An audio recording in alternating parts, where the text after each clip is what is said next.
everyone, this is Nicole Gough, Realtor at Edinhart Realty and Design. Thanks for subscribing to our Edinhart YouTube channel. Today I'm going to talk about trees. So, trees provide oxygen production, erosion control, stormwater diversion, shade, beauty, and historical value. But trees can also lead to disputes, especially in real property. If they are dropping branches or debris onto a neighborhood or neighboring property or encroaching roots which threaten damage to the foundation of a house, they can lead to these disputes.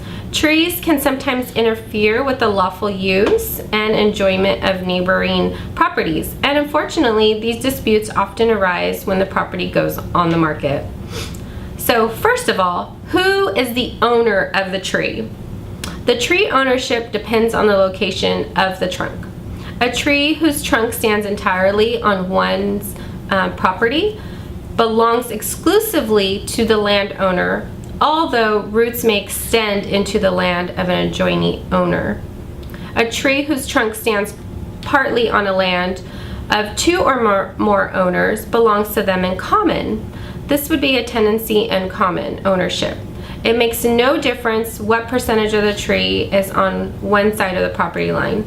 Both neighbors have equal ownership, unity of possession of the entire tree.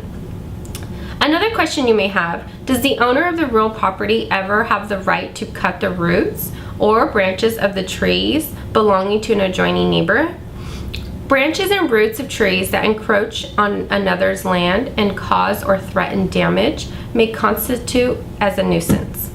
When the trunk of a tree is located wholly on the property of another, an adjoining owner has the right to remove those portions of the tree that overhang on his or her property, whether they cause damage or not.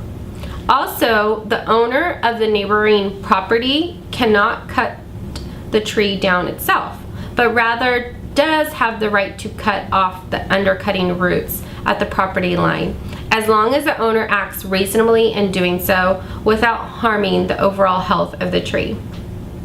So, some tips. You'll want to take pictures of the tree beforehand and afterhand. Also, be careful not to saw off the tree branches in a vertical plane above the property line, since cut branches may lift and curve up soon after cutting. When both owners own the tree, neither may remove the tree without the other's consent. An owner who fails to maintain a tree properly may be liable for the damages caused to the adjoining owner when a branch or a tree itself falls onto the adjacent parcel. Another question you may have, can you force the neighbor to pick up those leaves or sue for the cost of cleanup? First, the tree must be an obstruction to the reasonable use or enjoyment of the property. Second, most judges require that the actual damage must be substantial. And third, the invasion must be deemed unreasonable from an objective viewpoint. So therefore, merely a few leaves falling onto your property are never going to be a nuisance. It really fails to meet any of the three elements. Leaves are not an obstruction to the free use of property. There is no substantial damage, and the neighbor is not acting unreasonably by allowing some leaves to fall in the yard. When may an adjoining landowner sue for an injunction or damages? When branches and roots of trees that encroach on another's land cause or threaten damage, a neighbor may sue for damages or force the tree owner to remove the tree, but they still have to provide that it's a nuisance. So I hope this helps with who owns a tree on real property.